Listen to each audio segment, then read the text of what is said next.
ఖమ్మం జిల్లాలోని తారకరామ ఆటో నగర్లో Tarakarama technician association cooperative society దశాబ్ది ఉత్సవాలు ఘనంగా నిర్వహించారు. ఈ సందర్భంగా అసోసియేషన్ అధ్యక్షుడు మహంకాళి మల్లికార్జునరావు మాట్లాడుతూ 4-వీలర్ టెక్నీషియన్లు రాష్ట్ర ప్రభుత్వం అసంఘటిత కార్మికులుగా గుర్తించి సంక్షేమ పథకాలు అందించాలని డిమాండ్ చేశారు. టెక్నీషియన్లు ఐక్యంగా ఉంటేనే తమ హక్కులను సాధించగలమని పేర్కొన్నారు.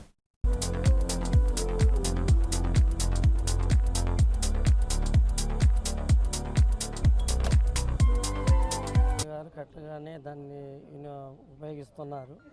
కాకపోతే ఈ ట్రాక్టర్ మెకానిక్లు అనేది మాది అగ్రికల్చర్ ఫీల్డ్ వేసగల వాళ్ళకి మేము సపోర్ట్ చేయలేకపోతున్నాం చిన్నగా. ఎందుకంటే ఈ షోరూమ్ల వల్ల మాకు చాలా ఇబ్బందులు అవుతున్నాయి. దాన్ని బట్టేసి ఈ ఫీల్డ్ మీద మాకు కాన్సెప్షన్ పూర్తిగా చేయలేకపోతున్నాం. ట్రాక్టర్ ఫీల్డ్ అనేది అగ్రికల్చర్ కాబట్టి మమ్మల్ని ఏదో ఒకటి కంపెనీలు ప్రతి ఒక్క కంపెనీ డీలర్షిప్లు మమ్మల్ని దగ్గర తీసుకొని అసలు కష్ట సుఖాలు మాట్లాడుకొని వాళ్ళు మాకు కరెక్ట్గా సహకరించాలని మేము కోరుకుంటూ ధన్యవాదాలు. దశాబ్ది ఉత్సవాలు అనేది 10 సంవత్సరాల నుండి మేము జరుపుకుంటూనే ఉన్నాము.